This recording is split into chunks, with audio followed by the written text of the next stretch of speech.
আসসালামু আলাইকুম, স্বাগত সবাইকে। আজকে আপনাদের সাথে শেয়ার করব দুটি রেসিপি, সর্ষে পোস্ত দিয়ে চিংড়ি মাছের ঝোল আর রুই মাছের তেল ঝাল। চলুন তবে শুরু করি।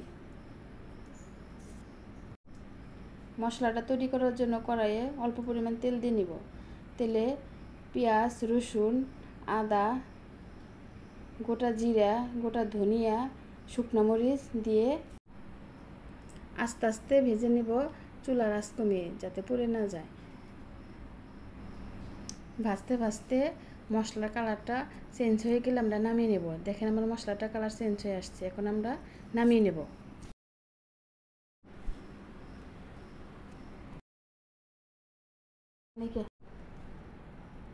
আগে থেকে ধুয়ে রাখা মাছগুলোতে হলুদ লবণ দিয়ে দেব। তারপর চুলায় কড়াই বসিয়ে তেল গরম করতে দেব এবং মাছগুলো ভালোভাবে মাখিয়ে নেব, যাতে মাছের ভিতরে মশলা ঢুকে। তেল গরম হয়ে আসলে মাছগুলো কড়াইয়ে দিয়ে দেব। কড়াইয়ে তেল গরম হয়ে গেছে, এখন মাছগুলো দিয়ে দেব এবং ভালোভাবে ভেজে নেব। মাছগুলো বেশি লাল করে ভাজবো না, হালকাভাবে ভেজে নেব।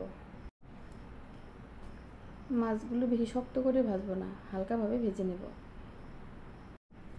মাছগুলো ভাজা হয়ে গেছে, নামিয়ে নেব। সেই তেলে আমরা চিংড়ি মাছগুলো দিয়ে দেব। বেশি কড়া করে ভাজবো না, হালকা লাল করে ভাজবো।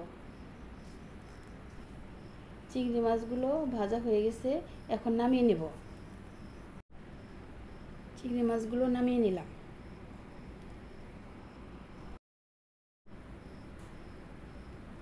এখন চিংড়ি মাছের ঝোল রান্নার জন্য আমরা কড়াইয়ে তেল দিয়ে দিলাম। সেই তেলে আলু ভেজে নেব।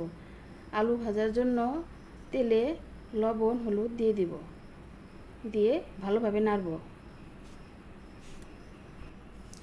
আলু হালকা ভাজা হয়ে গেলে বেগুন দিয়ে দিব।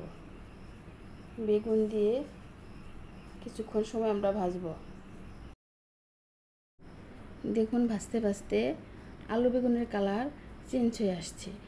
এখন আমরা ঝোলের জন্য পানি দিয়ে দেব।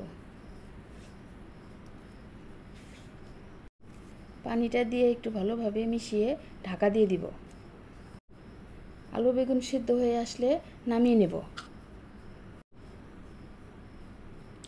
এখন ফোড়নের জন্য কড়াইয়ে তেল দিয়ে দিব।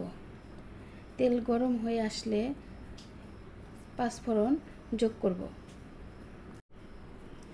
আগে থেকে বেটে রাখা সর্ষে আর পোস্ত তেলে দিয়ে দিব। মশলাটা ভালোভাবে কষিয়ে নেব। কষানো হয়ে গেলে আগে থেকে ঢেলে রাখা তরকারিটা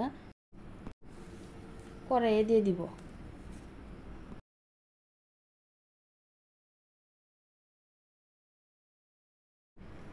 ফ্লেভারের জন্য কাঁচামরিচ দিয়ে দেব। আগে থেকে ভেজে রাখা চিংড়ি মাছগুলো দিয়ে দেব। ঝোলটা গাঢ় হয়ে আসলে চুলাটা বন্ধ করে দেব। এখন বাটিতে নামিয়ে নেব। দেখুন কালারটা কত সুন্দর এসেছে। এখন রুই মাছের তেল ঝালের জন্য কড়াইয়ে তেল দিয়ে দিব। তেল গরম হয়ে আসলে জিরা দিয়ে দিব। এরপর পেঁয়াজ দিয়ে একটু নাড়ব। আগে থেকে ব্লেন্ড করা মশলাটা আমরা তেলে দিয়ে দিব। তেলে দিয়ে কিছুক্ষণ কষাবো। কষানো হয়ে গেলে এর মধ্যে হলুদ, লবণ, মরিচের গুঁড়া দিয়ে পানি দিয়ে দেব। ভালোভাবে কষাবো। কষানো হয়ে গেলে ঝোলের জন্য পানি দিয়ে দিব। পানি দিয়ে ঢাকা দিয়ে দিব ঝোলটা ফুটে আসা পর্যন্ত। ঝোলটা ফুটে আসলে আগে থেকে বেঁচে রাখা মাছগুলো দিয়ে দিব। ঝোলটা শুকিয়ে তেলটা যখন উপরে চলে আসবে তখন চুলাটা বন্ধ করে দেব।